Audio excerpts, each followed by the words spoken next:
Thank you everyone for coming. I'm excited to be able to do this talk. This is something that I could speak on at length, and so I'm going to try to limit myself to the time that we have here. So my talk today, we're talking about regulation meets innovation. Over the past few years, I've been involved in artificial intelligence, machine learning startups, and I've come away with a number of takeaways and information that I'd like to share that I thought would be really interesting here for this group. So let me just go ahead and jump on into this.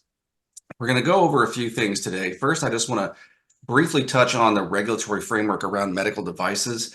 There's always some confusion about how software devices kind of fit into this, and then even how these kind of get to market. We'll talk about the path to market briefly, how medical devices actually go through all of the processes that require them to actually get released to market, going through the FDA included in that. And then I have a list of 10 common pitfalls that I put together that I see startups kind of falling into and struggling with.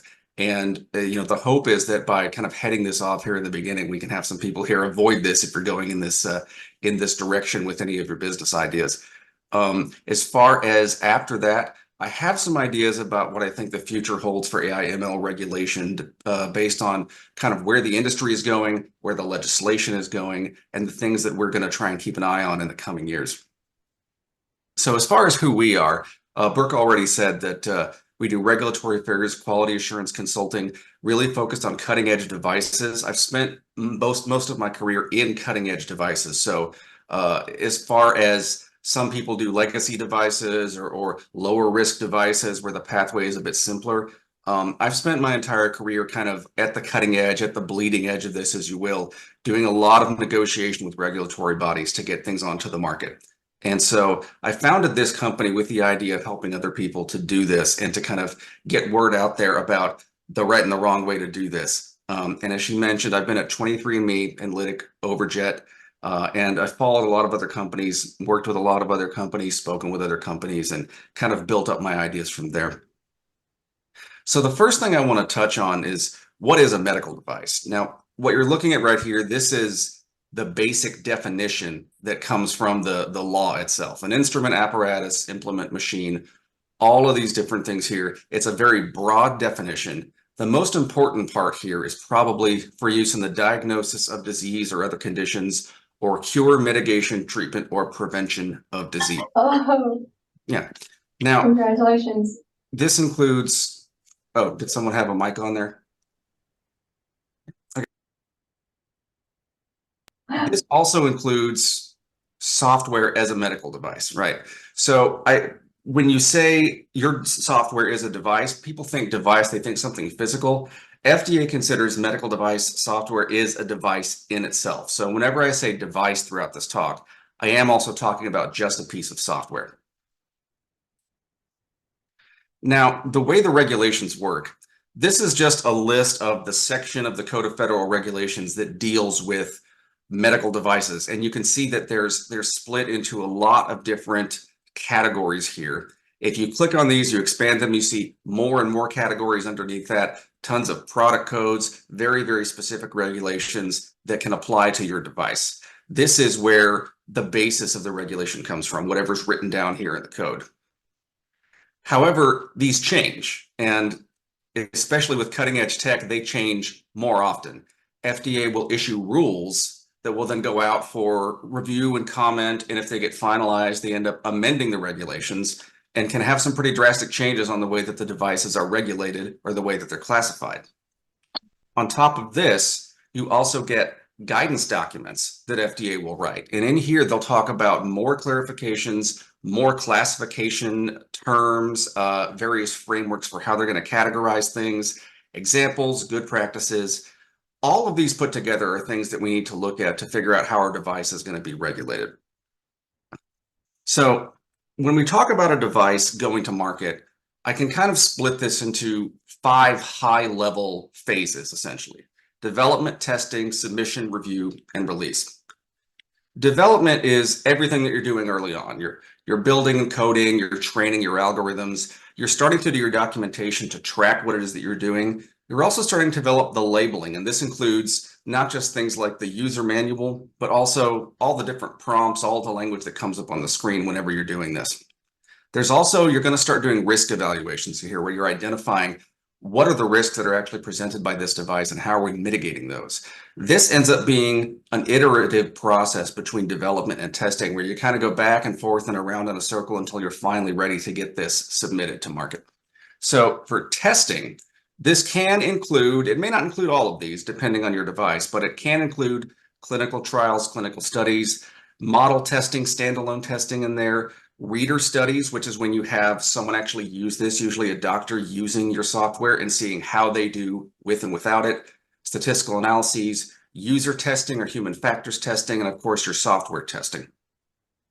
Now, when you actually submit this, you're putting together a large submission package for FDA that includes the results of all those tests, specifications for the device itself. You have to identify a predicate device for this. You're doing a benefit risk analysis for them. You have your intended use, your claims. And this last one is rather new. This is a predetermined change control plan.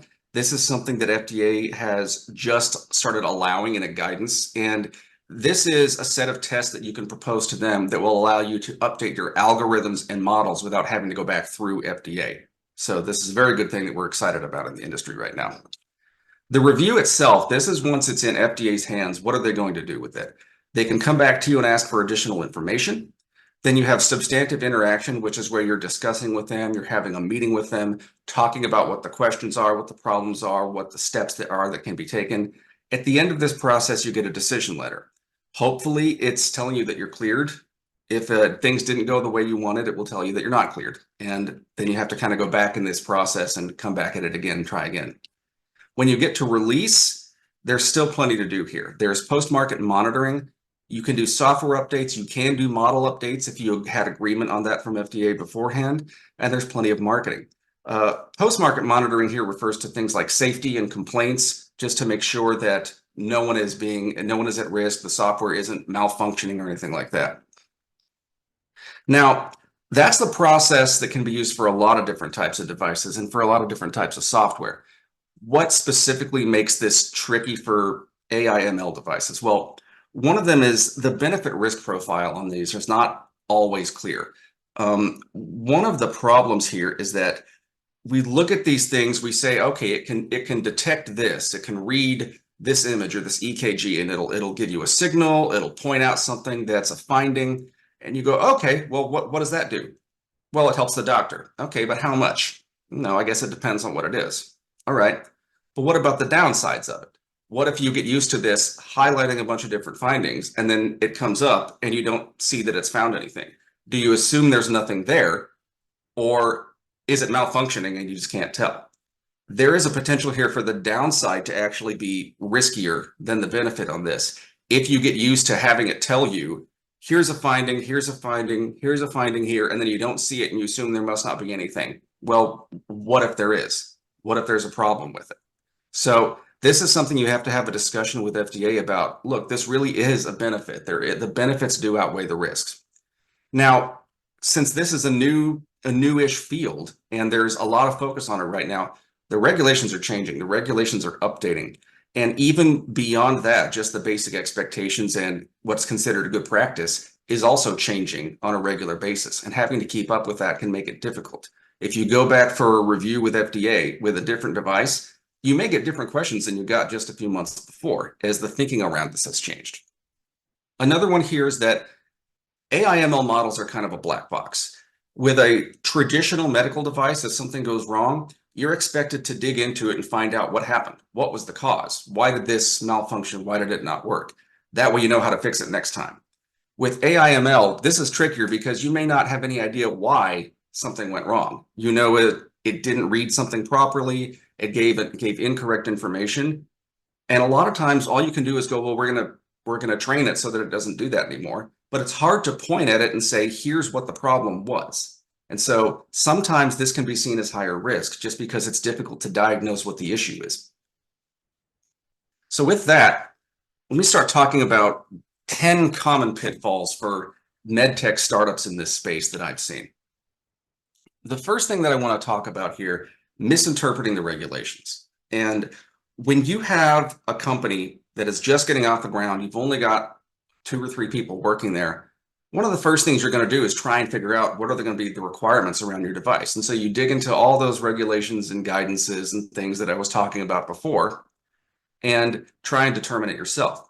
Well, for new tech, this is pretty complex, and it requires an understanding of not just the regulations, but also the historical precedents, the historical context around this.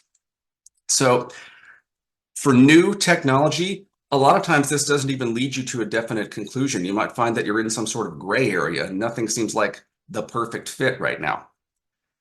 It's very tempting in these situations to go, I'm going to choose the most favorable interpretation of this for myself, and then sometimes even start selling your product on the market. This is a problem because FDA may not see it that way, and FDA has the legal authority to interpret that. So their interpretation is going to win out over yours. There have been a number of innovative startups that have chosen the wrong classification early on in the process and gotten into some delays or even enforcement action from FDA as a result of this. So I'm going to talk about the Owlet. This is a device for monitoring babies. It fits around the foot. It's meant to track oxygen levels, heart rates in infants, and it can send an alert if something is outside of a safe range. This is actually a very cool product. We were talking about getting this for our daughter. However, a few years ago, FDA released a guidance on general wellness devices, and Owlet decided that they fit under that category and that they therefore didn't need to go to FDA because they were considered low risk. They just took care of all the documentation internally and then released to market. FDA did not agree with this. And so in October of 2021, FDA sent them a warning letter and ordered them to cease selling the smart sock. So this is a problem. Owlet, to their credit, engaged some outside experts to get back on track, and they had to go to FDA with a submission. In June 2023, they got this device cleared, but it was prescription only. They then had to go back and do a second submission to move this from prescription only to an over-the-counter product. So in the end, they did get back to where they were originally, but you can see that it took them over 2 years of not selling your product because of a mistake made earlier on in development, earlier on as you were preparing to go to market. A second one is assuming anything can be cleared. Technically, anything should be able to go through FDA and get cleared, but not everything is feasible depending on a number of different factors. One of the things I hear people say is, we're just going to get this algorithm cleared. Well, FDA doesn't clear algorithms. They clear a finished device, a piece of software that works for a specific purpose with an algorithm in it somewhere. So you can't just build the algorithm, you have to build out the device itself. Now, even after your device is cleared, it doesn't mean that the algorithm is now cleared. The algorithm is not cleared, the device is, and only for whatever use you got it cleared for. So if you take that algorithm out of your software and you hand it over to another manufacturer and say, you can use this in your product, you can put this into your device, FDA will generally consider that to be a new device that then requires its own clearance. So it's not as simple as just developing the algorithm. Another thing I hear is, every clinic's going to have their own version of this model, and it's going to be trained to their patient population. The model's going to learn over time. Well, getting clearance for an algorithm that's constantly changing, has different localized versions, is not going to happen right now. FDA and industry groups are working on this. They're talking about a framework for how this would be regulated, but right now it's not clear how to monitor something with that many different versions or that's constantly changing. How do you make sure it's always working? How do you make sure it's always accurate? So I don't expect this to be ready anytime soon. We will eventually see these. It's not in the very near future at this point. The currently cleared devices that you see have static algorithms, and you have to issue updates for them after appropriate testing. But most of the time, they're just being versioned up. That's all it is. Here's another one. Our software can diagnose patients in seconds. Well, a device that diagnoses is a very high risk. It has a high evidentiary bar. It's tough to get through. A device that aids in diagnosis, that's a much lower risk. That's something that's simpler to get an FDA clearance for. And matter of fact, nearly all of the AI ML devices that you would think of now that are on the market that are considered diagnostic actually fall into this second category. In practice, this can end up being more about messaging. A lot of times you're not actually trying to replace the doctor. You really just want this to be something the doctor will use. And so going with this second category ends up giving you the same result, whereas you'd really have to put a lot more evidence behind saying that it's going to do all the diagnosing by itself. On to the third thing that I want to talk about, and this is putting the submission together, without really understanding how this is supposed to be done. When trying to stay lean early on in a startup, oftentimes it's the founders, it's the chief, the CTOs and the scientists that are writing up this submission. And the thing is, a submission for a cutting edge technology like AI/ML, this is not a straightforward thing to do. It's very complex. It's a very lengthy document that requires a lot of preparation. It requires a lot of research. Now, this right here, when you send a submission into FDA, the first thing they do is they look through it to make sure you've given them all the information they need to actually conduct a review. If you haven't given it to them, they're going to kick it back in your direction, say, we're not going to accept this. You didn't give us a complete submission. This line right here at the bottom is fiscal years 2018 through 2022, the number of 510K submissions, which is the standard submission, that were initially refused. This is 30%. That is a lot. So if you haven't done a submission before, there is a very good chance that you're going to end up getting this kicked back and you'll have wasted some time as you try and get everything else put together. So some practical advice here. If you are doing a submission by yourself and you're trying to figure out if you've gotten everything done, to think about some of this. Have you anticipated the questions FDA is going to ask and already put some responses in there? If you're honest with yourself and with your data, you should know what are going to be the things that raise some questions. You should be able to address those before those actually go in. Did you do the studies properly? Are they appropriately designed? Are they robust enough, statistically powerful enough to actually support the clearance? Do you have all the required documents in the proper format, in the format that they would expect to see them, in a common format that you would put things like specs, plans, and protocols? And this last one, have you included enough detail to ensure the reviewers understand your device? There are a lot of very highly educated, very smart people at FDA, but they handle a lot of different devices. So while they may be familiar with the science behind this and with his particular area, you can't assume that they're familiar with your specific device type. So you need to go into this putting in a lot of extra detail about how everything works, how everything was trained, what is the flow through all of this, how does this actually fit into the clinical workflow, and walk them through it. Otherwise, if you make too many assumptions and think that, I don't need to give them this, they already know, they may not. It may not be their particular area. Another common pitfall is having unrealistic timelines. This is something that I kind of cringe at. I have seen a number of press releases where people will announce, we just put in our submission to FDA. We expect to have our clearance in 3 months. I would never, first of all, announce that I was sending something to FDA and then tell everybody that I did it. But I also wouldn't expect to have it in 3 months. This 90-day target that FDA has for turning around a submission, this is the number of review days they allow themselves. However, if they formally request additional information from you, what we call an AI letter, it stops that review clock. You then have 6 months to get all the information back to them, and then the review clock starts again. Roughly 2/3 of all device submissions, and this isn't just AI/ML devices, this is everything, get a request for additional information. And for cutting edge technology, I would honestly expect it every time. So let me show you one thing right here. This is spine auto views. This is from GE Healthcare. This is an AI/ML device. It automatically labels the anatomy on the spine. It does AI-powered post-processing. This submission was received in November of 2022, didn't get cleared until 8 months later, July of 2023. Now, the reason I highlight this, you'll find in the database plenty of examples of submissions that took 7-8 months to get through.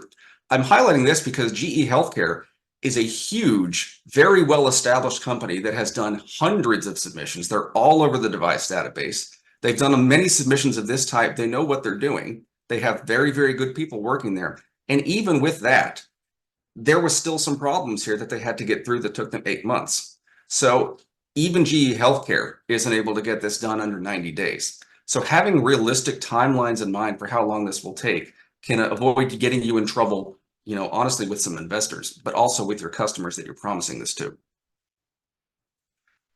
Next common pitfall is using non-device software practices. I've heard this a lot. We're gonna beta test it. There's no beta testing in medical device software.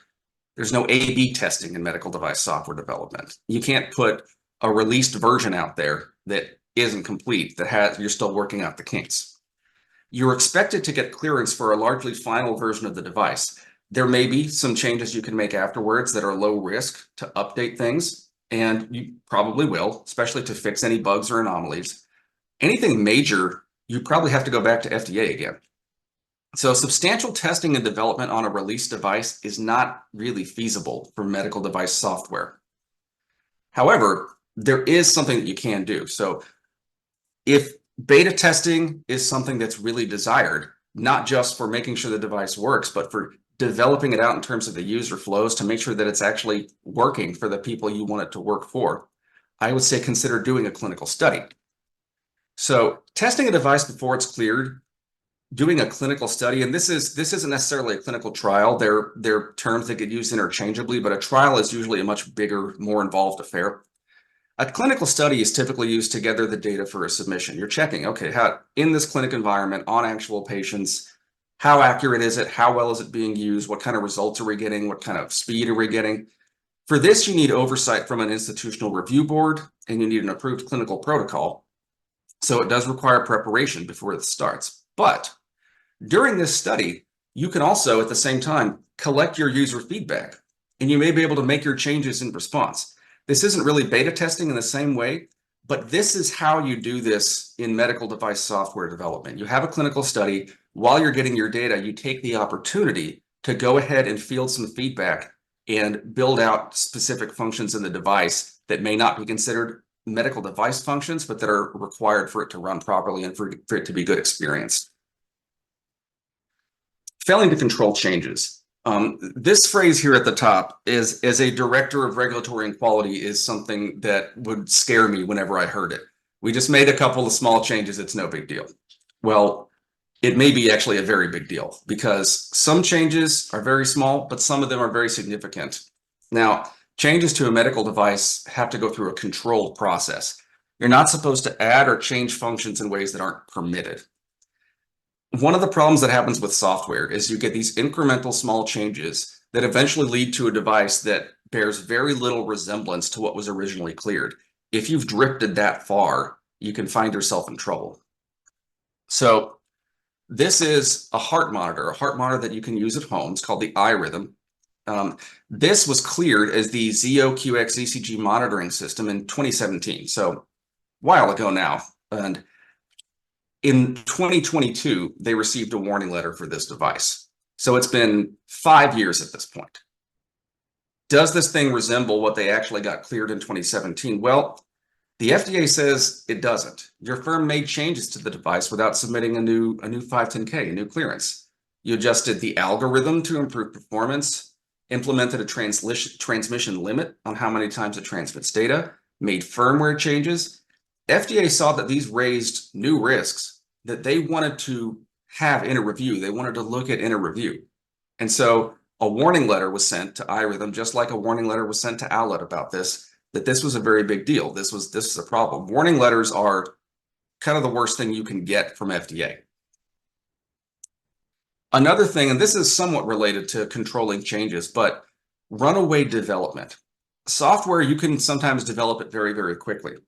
Now, if I go to FDA with version 1.0 of your software, and it takes 5 months to get that through, and I come back and I say, guess what, version 1.0 is cleared? And you say, oh, great, we're on version 4.8 right now. Okay, well, where does that leave us then? This happens because it takes much longer to get a new function cleared than it does to actually build it out. If the product is always ahead of the submissions, you end up chasing clearances, never releasing anything to market. You have something with a lot of really amazing functions that haven't been cleared. And that's the version of the software that you have. That's a problem when it comes to medical device development. It's hard to come up with your minimum viable product that way.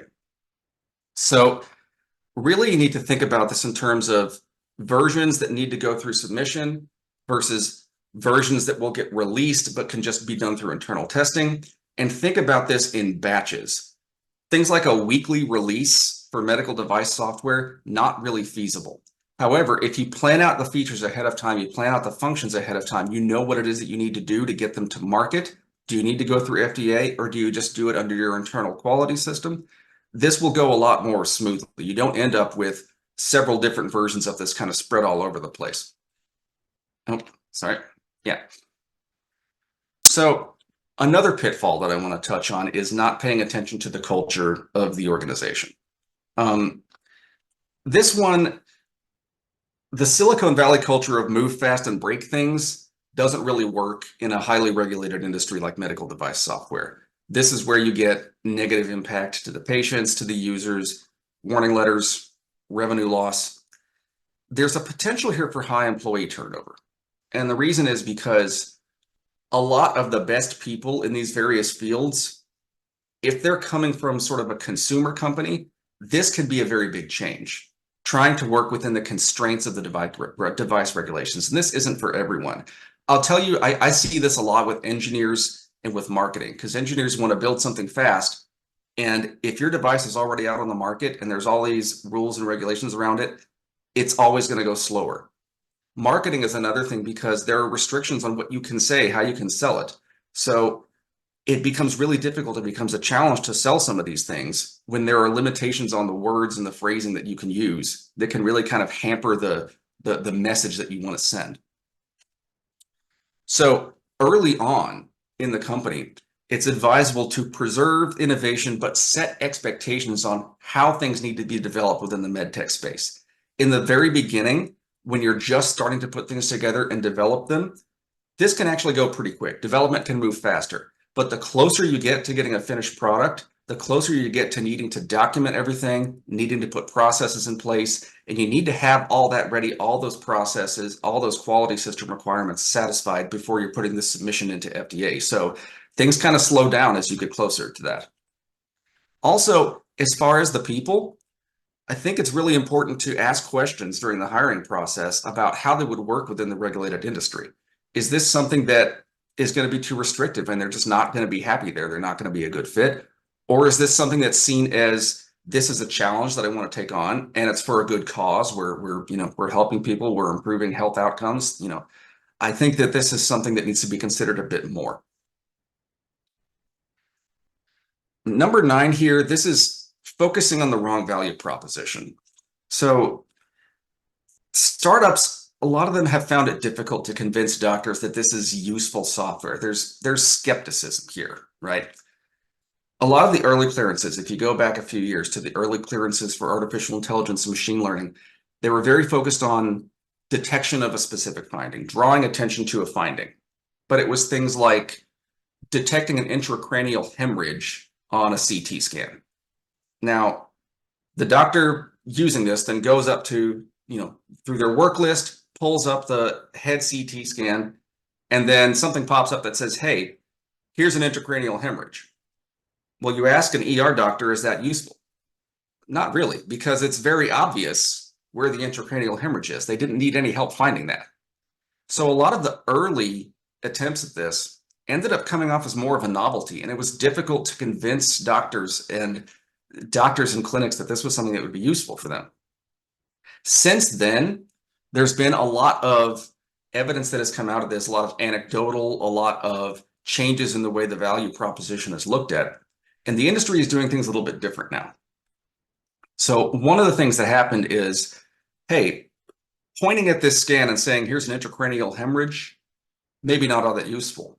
But what if while the doctor is going through the work list, this software can scan through the rest of them, find an intracranial hemorrhage and bring it to their attention? Hey, here's a time-sensitive thing you need to look at. That is useful. That's a much better value. And this is called computer-aided detection and triage. There are a lot more of these that have come out in recent years to alert the doctors of time-sensitive findings rather than just pointing it out when the doctor's already looking at the scan or the EKG readout or other test results. Another thing is that highlighting findings can encourage patient compliance and adherence to treatment. This is definitely something that I'm not sure anyone really saw this coming, but the industry, I think, has kind of realized that this is actually a very big selling point. Okay, so you've identified something on this x-ray. Now, the doctor will point it out to you. They'll point at it. The doctor knows what it is. Patients, a lot of times it's hard to tell what you're looking at. It turns out it makes a very big difference if there is an extra piece of AI/ML software highlighting it, circling it, outlining it right there for the patient. The patients then walk away with a better understanding of this and end up having better compliance and adherence to these treatment regimens. And then the third value proposition that we've come upon is capturing revenue and increasing reimbursement. You can look at these scans, you can look at test results, you may end up treating them for something, but there can be a lot more CPT codes associated with these that can get you reimbursement that maybe you didn't even notice or didn't submit for. Artificial intelligence devices are also focusing on that right now. And there are some quirks in the way that this is done where you have to be careful that it's not considered a medical device. But there are ways to do this that will keep it out of, you don't necessarily have to go through FDA review for some of this. And now for my 10th one, leaving marketing until the end. When you're trying to drum up press for your device, you're probably doing a lot of talk about it beforehand. Sometimes you don't quite know what your marketing message is going to be at that point. Now, your intended use, this is a formal statement that you put in your submission. You kind of work it out with FDA. You agree on what it's going to say. This dictates how you have to describe your device in all of your marketing materials. And any performance claims about we were this % accurate, we had better clinical outcomes, able to get this done 3-4 minutes faster, you have to have appropriate testing and studies designed that will actually show that that's true, that actually demonstrate that. FDA may ask for your marketing materials during review, so you can't necessarily leave this until after the submission. Now, if your marketing language includes claims beyond when you're allowed to say, there are delays, there can be enforcement action from FDA, you can get in trouble for this. Marketing materials from before you receive your clearance can actually cause you problems. This is an interesting one because when you're talking about the device that you're planning on making, you're probably talking about something that is a long way down the road, that you imagine it doing 100 different things, working for everybody. If you say that in an article, and then 2 years later, you get a device cleared that doesn't do near any of that, it just does 1 or 2 things, that article's still out there. And FDA may find that. If that doesn't describe what your device currently does, you actually can get in trouble for that. Now, marketing in this case is emails, handouts, social media posts, podcasts, conference talks, various interviews. And if you're not careful about what you're saying, you can get in trouble in situations like this. So how to deal with this? You need to start thinking about marketing from the very beginning. What is your marketing going to be as you're designing your device? If you are talking about, we are going to detect 100 different conditions, it's going to be compatible with every single clinical software out there, it's going to work from infants all the way up to the elderly. But at the same time, your first submission is only going to cover 1 or 2 findings. It's going to be people between the ages of 18 and 65. It's only going to support 2 of the 10 clinical systems, software systems that are out there. Then there's a problem there, because once that goes on the market, that other marketing language that you've had out there is still available. So if you had that consideration from the beginning, you could avoid getting in trouble over this. Consider the performance claims that you want to make, and you have to make sure your testing actually supports it. One of the common pitfalls here is people will claim that they're improving clinical outcomes. Well, okay, we're making the testing more accurate, we're making it faster, we're directing them to better treatment regimens. Okay, so therefore logically that should lead to better clinical outcomes. Logically, yes. If you didn't do testing to show that, you're going to get in trouble trying to make that claim. Clinical outcomes is usually something you see in a clinical trial. And this one is a bit of a sticking point here. Even if you have the data, FDA may not want you to make the claim. Sometimes the language that you have, the things that you can say, even if they're true, there may be a risk in actually going out and saying it. For example, FDA really doesn't want you to claim that your software is more accurate than a physician, even if you've shown that it is. The reason is because there is a risk of physicians then becoming dependent on your device and not bothering to check whatever it's aiding you with, whatever it's found there, and going, oh, well, it's better than I am anyway. I don't think that's necessarily the direction that's going to go, but it is a valid concern, and it's one that FDA has voiced before. So if you look through the language of the competitors in this space and look at the claims that they're making, you'll see that there's a lot of hedging. There's a lot of very careful wording around it because there have been things they've been told not to say. So what are the next 5 years going to look like for this? Well, one of the things I'm expecting to see, and I know some of these are in development right now, are various standards that talk about training practices, development, lifecycle management.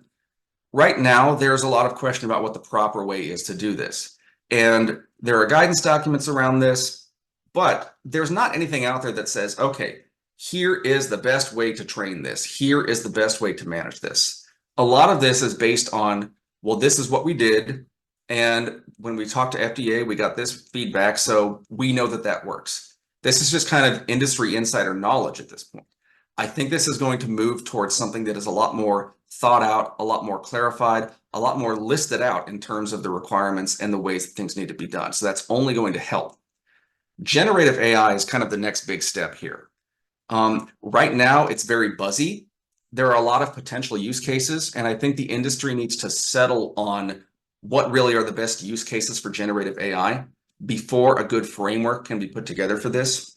Right now, I don't think there's a good, it's kind of like the adaptive and the personalized algorithms. I think there's a lot of questions. I don't think there's a good way to regulate this right now, but I know it's being discussed. I know it's being talked about, and I expect that we're going to start to see some movement on this in the next couple of years here. One thing that I want to keep an eye on is that there is a lot of concern over artificial intelligence in general right now. And we know that there is consideration of legislation in Congress to kind of rein this in, the possibility for executive orders, federal agencies looking into issuing rules around this. Generally, when you're talking at the federal level, things get painted with a very broad brush. So even though a lot of those concerns around artificial intelligence are talking about things like ChatGPT, and it doesn't really have any crossover with something that's going on in terms of medical device software, some of that can still filter down and have a negative impact. So we will be watching that over the next couple of years here to see if anything is coming out of that that can cause a bit of a problem for device software manufacturers. So that is it. That is all I have for you. I hope everyone enjoyed it. I hope you found it useful. And if anyone has any questions, I'm happy to answer those right now. Are we doing that through microphone or in chat, Brooke? I think either way, folks, feel free to come off mute if you want to ask Adam a question or put something in the chat. Whatever works for you all. He is an expert, so take him up on it. I'd love to hear a bit more about your experience at Overjet and I guess what your guys' regulatory strategy was. And I guess in particular, I'm curious to contrast that with what the approach Pearl took and I guess going broader internationally. And then I think they had well, I don't know, it's kind of hard to honestly piece apart when these early stage companies are talking about the regulatory strategy. But I guess from the inside, I guess curious how you guys thought about that and how you felt you were differently positioned from your major competitors. Yeah, well, during my time at Overjet, and I was there for only about a year and a half, we got 4 clearances during that time, which is a pretty good track record. The difference between what we were doing there and then what Pearl did is Pearl basically did one giant clearance, and at Overjet we did a number of smaller clearances to try and build it up. As far as the reason for that, I prefer doing smaller ones because if you pack everything together, it can really delay the review, and then you also end up tying things that are easier and simpler to get through to things that are more difficult to get through. So you end up having to either drop functions or it ends up being an all or nothing thing. So as far as that, I can't speak to it too much as to what our decisions were around it, but I will say that yes, we were approaching that with different strategies in mind, and I know Pearl and Overjet were very, very aware of each other. Gotcha. It's really helpful. Thanks.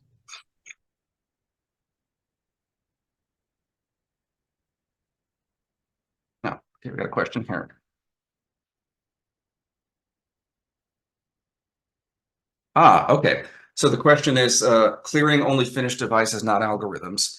Yeah. So it's not that there's not a market for developing these algorithms. It's more that if you're developing an algorithm and you want to get it into a medical device, someone's going to have to do a submission around it. So if you then take it and you want to license out to someone else, that company then has to do the submission themselves. Now, if you just want to license out the device, yeah, that's a perfectly valid business strategy. One of the issues though is that trying to get something like that licensed out to multiple device users are they going to have different versions of it? Are they going to have different language around it? I can see a path for getting a device cleared and then finding a way to license the algorithm from that out to others. There is an argument for doing that if you make sure you have the exact same messaging and kind of the exact same readout, that it has the same flow, and that you haven't made a substantive change to it. It's a little bit dicey doing it that way. However, I think it creates a problem if you just do the algorithm, then try to license it to multiple companies, because then by that definition, by the letter of the law, they each now have a medical device that has to go through. And it doesn't matter if someone else has done the same algorithm or not. Hi, Ali Abayazid. I'm a neuroradiologist. Thank you so much for the session. I found it very informative. I had a question regarding if an algorithm that has been developed through a multi-institutional collaboration, so multiple health systems collaborated on developing an AI, are they required to get an FDA clearance to use this AI clinically, or can they use it without FDA clearance? It's going to depend on what you're using it for.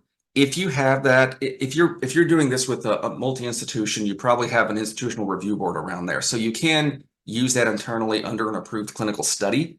However, if you were going to try and market it, generally, yes, you are going to need to go through FDA. There are examples of clinical institutions getting in trouble with FDA for situations like that, where you're going, well, we just made it and now we're using it, or we're going to sell it out there, and not realizing that at that point they count as a manufacturer. So without more information, I can't give you a whole lot more detail in your specific situation, but generally speaking, just because it's developed at an institution like that doesn't mean that there's a path around FDA. Well, my question is, if we're thinking about collaborating, multi-institutional collaboration through a platform, and the question is, if the institutions through proper IRB decided to develop AIs using the platform, the question is, can they use those AIs in clinical practice, or they have to go through FDA to start using it in their day-to-day clinical practice? If you were going to try and keep that perpetually under IRB, and then essentially you'd have like a never-ending clinical study, I don't think that's going to be something that's going to be looked on fondly. I'm not aware, though, of the specific regulations around that in terms of when FDA would get involved. I would think that would be more up to the institutional review board to step into it and say, you had specific data you were trying to collect from this, specific information you were trying to get from this trial, and we're not supposed to keep this going forever. We're going to stop it. Typically, FDA isn't going to jump into an IRB study unless there's a real problem. So yeah, I don't think it's a forever strategy. Okay, thank you.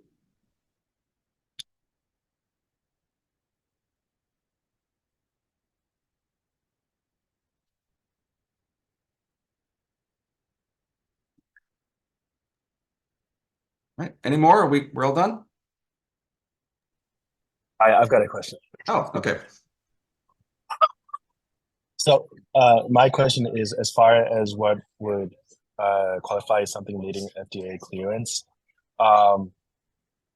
if you're not making a diagnosis, but you're making recommendations on the care that is needed, for a patient, will that necessarily need to go through FDA clearance, or is simply summarizing available options on how to provide care to a patient? Yeah, so Okay. you're getting into a category called clinical decision support software.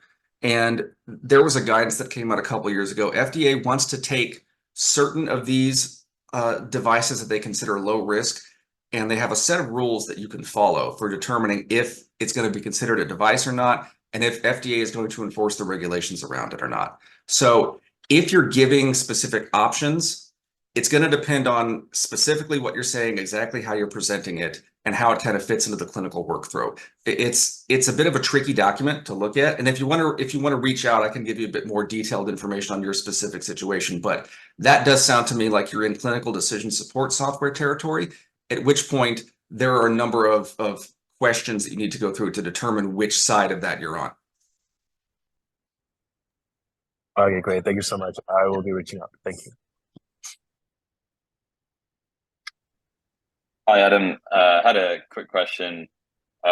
If you are early in the process and thinking about FDA strategies long term, but want to conduct a clinical study, do you recommend the study be sponsored specifically by the company, or how does it work if the research study was sponsored by internal grants? Do you have any advice regarding that? So if you are, depending on what you're looking at, if there are internal grants around this and you have a device that's close to finished, it doesn't really matter, I guess. Typically, if you're a company, you're just going through a clinical research organization to contract out something like this. The thing to consider is that if you are doing this under a grant and you're just kind of testing out the model itself, that's a different thing than if you're the company and you're actually testing out a device that's fully functional or at least near final in a clinical study situation. So I guess, does that answer your question? Yeah, I think that's helpful. It's, I guess, just sort of understanding whether data from a general study that hasn't been sponsored by the company that will be going through FDA pathways, can that be used as part of the submission? Oh, yes, it can. As long as it's still the same model or close enough to it, it hasn't changed. As long as it's relevant to whatever device you're bringing to FDA, yes, it can be used, and it doesn't really matter who sponsors it. Okay, excellent. And I assume that means you can use supporting evidence from other studies as part of your submission in that same thinking. Okay, thank you.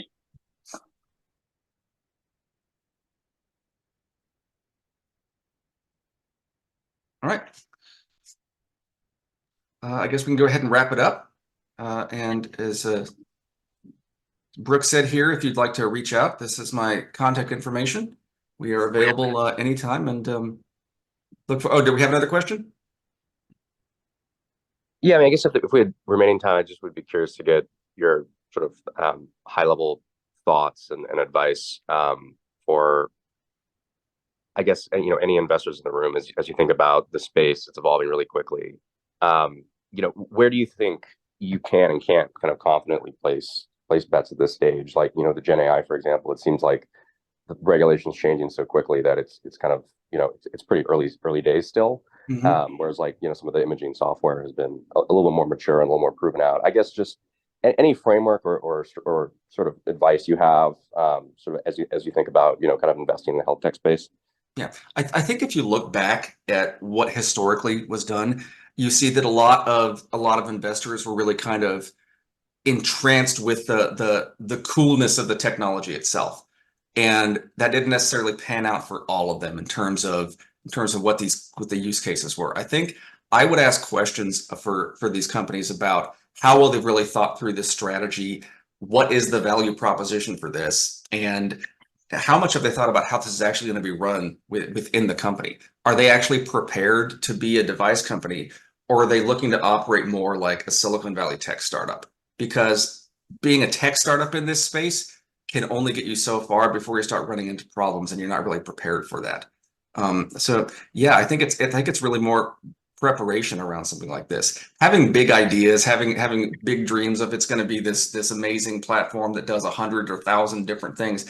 That's great, as long as they understand that that's not what's going to happen in the first submission. It's going to be an iterative process, and it's going to take a long time to get there. probably going to end up having to drop a few things along the way that, for whatever reason, didn't necessarily go through FDA. I've said sometimes with a lot of the cutting edge stuff that if you get out of your submission with 80% of what you originally asked for, you did a pretty good job. So.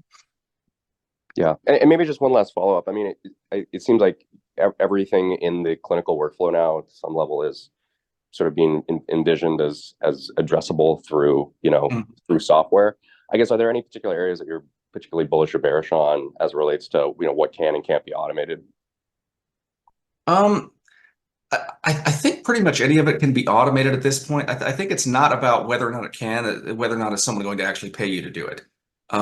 Doctors don't want to be replaced, and so that's one thing that I see a lot of. Okay, we're designing this software to do all the things that doctors do. Well, that's going to be a tough thing to get through, and then it's going to be a tough thing to kind of sell afterwards. So I don't think there's anything that I'm really bearish on right now. I would say that I'm bullish right now on the possibility. How can I word this? I'm bullish on the possibility of clinical decision support software and also on triage software, more so than I think the straight up detections right now. However, going forward, and it's surprising that I haven't seen more of this yet, there is a real untapped market in terms of direct consumer and telemedicine that gets talked about. There hasn't been a lot of AI venturing into those spaces yet. So I think someone needs to go there. I think someone needs to have those discussions with FDA. Is that going to happen right away? I don't know. But if I start seeing more telemedicine devices and more direct consumer uses of AI, I'm going to get very bullish on that. Got it. All right. Thank you so much. Okay. It looked like there was one more quick question in the chat, if you have time for that. Yes. Letters of intent from potential users before embarking on software hardware for medical practice. Letters of intent, if that's going to help you for getting your funding, then I think yes, I think that's fine. However, I'm not sure how much of the difference that's actually going to make is once you actually get it out there on the market. So showing that you have a user base obviously is going to help you quite a bit, but very early on, for that, I think, to really mean anything, you have to know what your device is going to be and how it's going to be used, which goes back to the value proposition, right? What is it that they really want? Have you talked to them to make sure you're actually building something that they really need?